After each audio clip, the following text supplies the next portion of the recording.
Hi, and welcome to the Market Alert for Wednesday, the 6th of October, 2021. So yesterday, big tech, Bitcoin break-evens and black gold surge as debt limit doubts loom. I thought they'd actually sorted that, but obviously not. It said breadth continues to stink. That's across the board with all of the indices. Death by inflation or debt defaults. Luke Groman on the no-win situation we're trapped in. Absolutely we are. The US currently spends 111% of its tax receipts on the true cost of serving its debt, and the Fed is now chained to printing up the difference, and also trapped in tapering and also increasing rates to combat the increasing energy prices as well. New vehicle sales plunge as prices soar amid supply chain chaos, chip shortages and depleted inventories. Indications that many potential buyers have had enough of this circus and stop looking. So I'm not surprised. There's another news item here. Yep, that's the one I was after. Gas prices in Europe are now the equivalent of $230 per barrel. This is actual natural gas prices. It's not petrol prices stated as gas. Everything looks set for another week of price climbs as the fiercely nervous sentiment of the market continues due to fears of reduced supply during the winter. Interesting words there, isn't it? Fears of reduced. So there isn't any reduced at the moment, but fears of reduced. Makes you wonder whether it's engineered, doesn't it? So they can get the hyperinflation that they want. News today, ADP, that's the big one of the day, 115 actually for ADP, and then on Friday we've got the non-farm payrolls.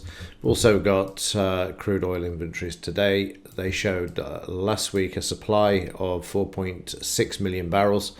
We've got a forecast today of just under 1 million in surplus. If it comes out negative, that's going to support the market and move to the upside, showing great demand for crude oil. So we'll look at the silver and gold ratio. That's starting to spike up a bit. That's because silver's being hammered overnight, so we'll look at that in just a moment. We'll start off though by having a look at the Dow Daily, and we can see that yesterday the market rallied back to 78%, so we're just over, in between 78 and 89. It's reversed on the overnight, but we could see the market moving to the upside through the 89 and the 20 bar moving average, so keep an eye on that. Otherwise we're stuck waiting for the non-farm payrolls in this range at the moment. In the 30-minute chart, let's have a look at yesterday. Well, it was just a one-way bet in the afternoon. They did move the market lower initially on down to the close. Had a great shakeout at the start of the afternoon session, just as they did what day was it? I think it was Monday. They did the same. I can't recall now, but to get used, the days go by so quickly. But anyway, what they did, they had the shakeout and they brought the market back. Or was it yesterday? No, there you go. It was Monday. They had the shakeout, and then it was Friday. So it was Friday of last week. They had the shakeout, and then they brought the market back strongly. I knew I'd seen the pattern. So again, except on this occasion, they managed to bring the market back within 30 minutes and then sent it higher. Market then found resistance with a double top, 89% double top, and then has traded lower on the overnight, but now finding support at the moment. In the DAX, not as strong. We have got that sideways, but we didn't get anywhere near the previous day's high. The market trading again sold off initially and then started to move up, but stuck at that 5 bar moving average, playing resistance for this market at the moment. We better watch out for the 78. We've got the 89 there, and we've got that 5019, 15,019 as well. We've also got a psychological level of 15,000 as well. If that's taken out, then we move lower. On the upside, we've got these three, 62, but we still got to get through the 5 bar moving average and yesterday's high first, and then it takes us to Monday's high just at 62% as well. So tough call for the DAX by the looks of things there. In the 30 minutes for yesterday, choppy morning before the market managed to move back and then in the afternoon followed the Dow to the upside, but not without first having a shakeout. In the metals, coming under pressure on the overnight, get the right chart. You'll see silver is starting to head south again, so let's mark up in anticipation of it being hammered at lunchtime, with the ADP numbers coming out as well. If they come out positive, then it's likely that silver, well, they don't have to come out positive, do they? I mean, they'll just use that as the excuse to hammer the price of silver. So here's your downside targets for lunchtime, where silver is likely to be heading overnight. So I'll look at the 30-minute chart. There you can see they've moved the price down. Not a great deal. I mean, they've just gone back to yesterday's low.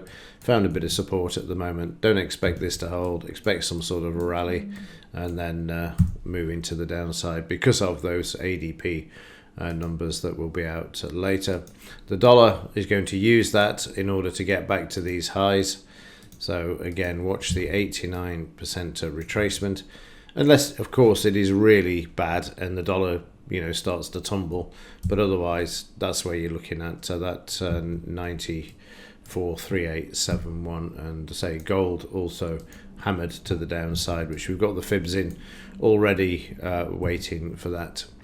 If they do decide to move it higher, well, great, but I have a funny feeling we've got one more shakeout to the downside yet in this market, and particularly in the silver market. And we've noticed as well already that the gold-silver ratio is moving up, which means that the price of silver is losing faster than gold. And now you can see already starting to switch it to the downside. Take out yesterday's low, and that's where we're heading down in the daily chart to these areas here. I still have an order down at $20, so who knows.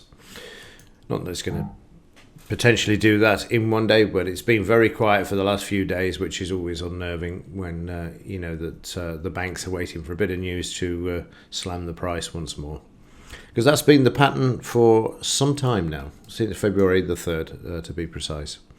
Quick look at yesterday in a bit more detail. The futures market moved higher yesterday morning, and then moved lower after the initial move to the upside.